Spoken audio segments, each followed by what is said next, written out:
আসসালামু আলাইকুম। আশা করি আপনারা সকলেই ভালো আছেন। নতুন করে চলে এলাম সাপ্তাহিক চাকরির সংবাদ পত্রিকাটি নিয়ে। পুরো 7 দিনের সরকারি এবং বেসরকারি চাকরির তথ্য এই পত্রিকাটির ভিতরে টোটাল 7 দিনের সরকারি এবং বেসরকারি চাকরির তথ্যগুলো রয়েছে। আমরা এক নজরে এই চাকরির সংবাদটি দেখে নেওয়ার চেষ্টা করব। আশা করি পুরো ভিডিওটি কন্টিনিউ করবেন। পুরো ভিডিওটি কন্টিনিউ করলে এই সপ্তাহে চাকরির সংবাদ সম্পর্কে আপনি পুরোপুরি একটি ধারণা পেয়ে যাবেন।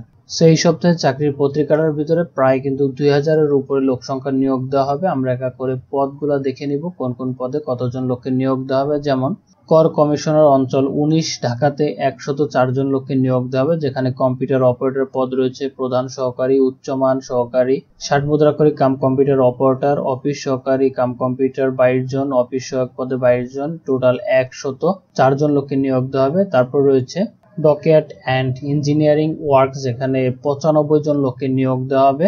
অষ্টম শ্রেণী পাশ থেকে শুরু করে ডিপ্লোমা করা থাকলে আপনারা আবেদন করতে পারবেন। তারপরে 85 জন লোককে নিয়োগ দেওয়া হবে কুর্মিটোলা জেনারেল হসপিটালে, যেখানে অফিস সহায়ক পদ আছে। তারপর রয়েছে অফিস সহকারী কাম কম্পিউটার মুদ্রাক্ষরিক, এসএসসি পাশ থেকে শুরু করে আপনারা স্নাতক পাশে আবেদন করতে পারবেন।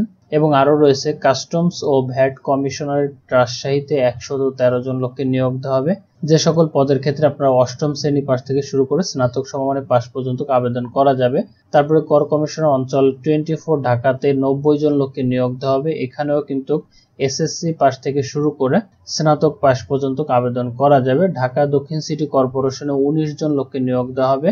স্নাতক সমমানের পাশ থাকতে হবে, কম্পিউটার দক্ষতা থাকলে আবেদন করা যাবে। তারপর রয়েছে পরিবার পরিকল্পনা কেন্দ্রে, যেখানে 1446 জন লোককে নিয়োগ দেওয়া হবে। দেখতেই পাচ্ছেন এখানে এসএসসি পাশ থেকে শুরু করে এসএসসি এইচএসসি স্নাতক পাশে কিন্তু আবেদন করার সুযোগ রয়েছে। বিজ্ঞান ও প্রযুক্তি মন্ত্রণালয়তে 16 জন লোককে নিয়োগ দেওয়া হবে। বাংলা লিংক 4G নেটওয়ার্কে, যেখানে 878 জন লোককে নিয়োগ দেওয়া হবে। কর কমিশনার অঞ্চল 25 ঢাকাতে, যেখানে 82 জন লোককে নিয়োগ দেওয়া হবে। জেলা প্রশাসক ময়মনসিংহে 86 জন লোককে নিয়োগ দেওয়া হবে। এসএসসি সমমানের পাশ থাকলে আবেদন করা যাবে। গাজীপুর পল্লী বিদ্যুৎ সমিতি 2-এ 3 জন লোককে নিয়োগ দেওয়া হবে। Army university of science and টেকনোলজিতে 50 জন লোককে নিয়োগ দেওয়া হবে। তারপর রয়েছে মৌলানা ভাসানী বিজ্ঞান ও প্রযুক্তি বিশ্ববিদ্যালয়, যেখানে 21 জন লোককে নিয়োগ দেওয়া হবে। জেলা প্রশাসক কার্যালয়, জেলা প্রশাসক মানিকগঞ্জ, যেখানে 22 জন লোককে নিয়োগ দেওয়া হবে। জেএসসি পাশ থেকে শুরু করে এসএসসি পাশ পর্যন্ত কিন্তু আবেদন করা যাবে। তারপরে প্রাইভেট কোম্পানি রয়েছে শক্তি ফাউন্ডেশনে 575 জন লোককে নিয়োগ দেওয়া হবে। খাগড়াছড়ি পার্বত্য জেলা পরিষদে 120 জন লোককে নিয়োগ দেওয়া হবে, যেখানে জুনিয়র স্কুল সার্টিফিকেট জেএসসি সমমানের পাশ থেকে স্নাতক পাশ পর্যন্ত আবেদন করা যাবে। Civil aviation school and college Kurmitola, যেখানে 35 জন লোককে নিয়োগ দেওয়া হবে। পাশাপাশি এখানে ঢাকা বিশ্ববিদ্যালয়তে 4 জন লোককে নিয়োগ দেওয়া হবে। জেলা পরিষদ রংপুরে 4 জন লোককে নিয়োগ দেওয়া হবে। খুলনা কৃষি বিশ্ববিদ্যালয়তে 2 জন লোককে নিয়োগ দেওয়া হবে। বঙ্গবন্ধু মেরিটাইম ইউনিভার্সিটিতে 2 জন। জেলা পরিষদ কক্সবাজারে 3 জন লোককে নিয়োগ দেওয়া হবে। নর্থ ওয়েস্ট পাওয়ার কোম্পানিতে 4 জন লোককে নিয়োগ দেওয়া হবে, যেখানে স্নাতক সমমানের পাশ থাকলে কিন্তু আবেদন করতে পারবেন। মিনিস্টার হাইটেক পার্ক লিমিটেডে 100 জন লোককে নিয়োগ দেওয়া হবে। অষ্টম শ্রেণী পাশ হলে আবেদন করা যাবে। এবং পাশাপাশি ডান দিকে দেখতে পাচ্ছেন এক নজরে জব সংবাদ, যেখানে কিন্তু সকল প্রাইভেট সেক্টরের অনেকগুলা জব প্রকাশ করা রয়েছে। বিডি জবস গ্রুপে নতুন নিয়োগ প্রকাশ করেছে, যেখানে আবেদনের শেষ তারিখ হচ্ছে 31 মে 2024 তারিখ পর্যন্ত আবেদন করা যাবে। বাংলাদেশ কমার্স ব্যাংক লিমিটেডে নতুন নিয়োগ, যেখানে 20 মে পর্যন্ত আবেদন করা যাবে। মার্কেন্টাইল ব্যাংক পিএলসিতে সম্পূর্ণ নতুন নিয়োগ প্রকাশ করেছে, যেখানে 26 মে 2024 তারিখ পর্যন্ত আবেদন করা যাবে। এই সকল পদের ক্ষেত্রে কিন্তু বাংলাদেশের সকল জেলা থেকে নারী এবং পুরুষ আবেদন করার সুযোগ রয়েছে।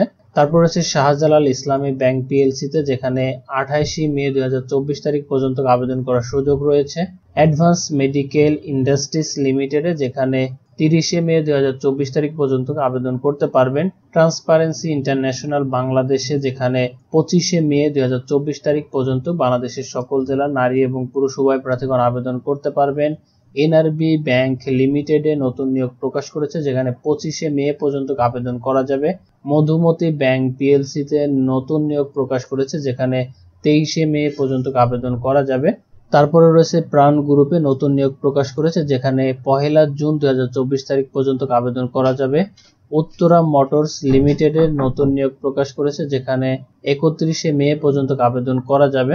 অগ্রণী ব্যাংক পিএলসিতে নতুন নিয়োগ প্রকাশ করেছে, যেখানে 1 মে 2024 তারিখ পর্যন্ত ছেলে এবং মেয়ে উভয় প্রার্থীগণ আবেদন করতে পারবেন।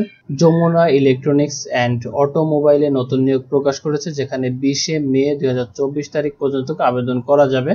নোমান গ্রুপে নতুন নিয়োগ প্রকাশ করেছে, যেখানে 24 মে 2024 তারিখ পর্যন্ত আবেদন করা যাবে। শপ অ্যাপ কোম্পানিতে 25 মে পর্যন্ত আবেদন করা যাবে। সিটিজেন্স ব্যাংক পিএলসিতে নতুন নিয়োগ প্রকাশ করেছে, যেখানে 25 মে 2024 তারিখ পর্যন্ত আবেদন করতে পারবেন। সো এটাই ছিল এই সপ্তাহের চাকরির সার্কুলার সম্পর্কে বিস্তারিত তথ্য, কোন কোন পদে বা কোন কোন কোম্পানিতে কতজন লোককে নিয়োগ দেওয়া হবে। সো এই সপ্তাহের চাকরির পত্রিকা সম্পর্কে যদি কোনো প্রশ্ন থাকে কমেন্ট করে জানাবেন, সমাধান করতে চেষ্টা করব। ভিডিওটা এখানে শেষ করছি, আবারও ফিরে আসবো নতুন কোনো চাকরির সার্কুলার নিয়ে। তত সময় ভালো থাকবেন, আল্লাহ হাফেজ।